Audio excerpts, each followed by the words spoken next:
குரு பெயர்ச்சி திருக்கணிதப்படி வந்து பார்த்தீங்கன்னா, ஜூன் 2ஆம் தேதி தான் குரு பெயர்ச்சி ஆகின்றது. ஆனா கோயில்களில் நாம் பின்பற்றக்கூடிய கோயில்கள் எல்லாமே வந்து பார்த்தீங்கன்னா, வாக்கிய திருக்கணிதப்படி வாக்கியப்படி வந்து 26ஆம் தேதி எல்லா கோயில்களிலும் குரு பெயர்ச்சி நடந்து விட்டது நண்பர்களே.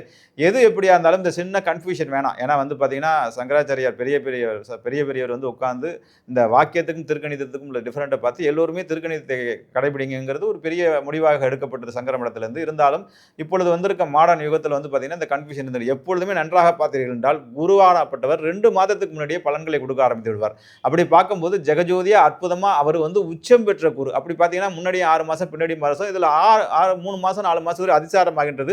ஒட்டுமொத்தமாக பார்க்கும்போது இந்த குரு பொன்னவன் 12 ஆண்டுகளுக்கு ஒரு தடவை உச்சமாகக்கூடிய லெவல்ல கடகத்துல உச்சமாயிருக்கின்றார். உச்சமானதோடு மட்டும் இல்லாமல் 31 ஆண்டுகளுக்கு ஒரு வாட்டி வரக்கூடிய மிக அற்புதமான சூழ்நிலையில் அதாவது மீனத்துல விட்டு இருக்கக்கூடிய சனி பகவானை பார்க்கின்றார். அந்த வகையில் ரிஷப ராசிக்கு இந்த குரு பயிற்சி எப்படி இருக்கின்றது அப்படி என்று பார்க்கலாம் நண்பர்களே. ரிஷப ராசிக்கு இதுவரையும் தன வீட்டில் இருந்தார். நல்ல சுபகாரியங்கள் நல்ல விஷயங்கள் எல்லாத்தையும் வந்து வாரி வழங்கி கொண்டிருந்தார். ஆக 3ஆம் இடத்துக்கு போக போடுகின்றதே எதுவும் முடக்கி போட்டு விடுகின்றாரா, எதுவும் தடை வருகின்றதா அப்படிங்கிற மாதிரி எந்த கவலையும் பட வேண்டாம் நண்பர்களே. ரிஷபராசி நண்பர்களே, குரு பொன்னவன் உச்சத்திலிருந்து பார்க்கக்கூடிய இடங்கள் தான் மிகப்பெரிய அற்புதங்கள். அப்படி பார்க்கும்போது உங்களுக்கு வந்து பார்த்தீங்கன்னா 7ஆம் இடம், 9ஆம் இடம், 11ஆம் இடம் இந்த இடங்கள்லாம் பார்க்கின்றது. இதெல்லாம் அற்புதமான ஸ்தானங்கள் இல்லையா.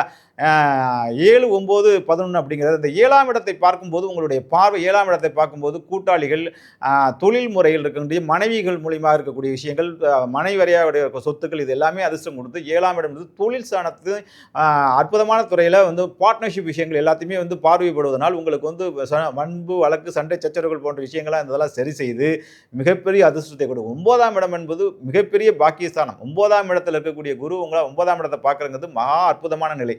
இது வந்து எல்லாருக்குமே அமையாத நிலை. அதே குரு பார்ப்பதனால் பூர்வ புண்ணிய ஸ்தானங்கள், தந்தை வழி ஸ்தானங்கள், பூர்வ புண்ணியத்திலிருந்து வரக்கூடிய சொத்து பத்துக்கள் எல்லாம் வரும். லாபஸ்தானத்தை பார்ப்பது அப்படிங்கிறது மிகப்பெரிய அற்புதம் நண்பர்கள். ஆகவே இந்த குரு பயிற்சியில் ரிஷபராசி நண்பர்கள் எந்த கவலையும் வேண்டாம். 3ஆம் இடத்தில் இருந்தாலும் பார்க்கக்கூடிய பார்வைகள் எல்லாம் அற்புதமாக இருக்கிறதுனால கண்டிப்பாக திருமணம் கைகூடும், குழந்தை பேர் ஏற்படும், மிக அற்புதமான வெளிநாட்டு பயணங்கள் ஏற்படும், தொழில் மாற்றங்கள் ஏற்படும், அதிர்ஷ்டத்தை கொடுக்கும், ஐஸ்வர்யத்தை கொடுக்கும். ரிஷபராசி நண்பர்கள் சுக்கிரனுடைய ஆட்சியில் இருக்கக்கூடிய நண்பர்கள், ரிஷபராசி நண்பர்கள் வெற்றி மேல் வெற்றியை குறித்து அதிர்ஷ்டத்தையும் ஐஸ்வர்யத்தையும் கொடுத்து இந்த 2026-27 குரு பயிற்சி மிகப்பெரிய வெற்றியை கொடுக்கக்கூடிய ஒரு ராசியில் உங்கள் ராசி அமைகின்றது.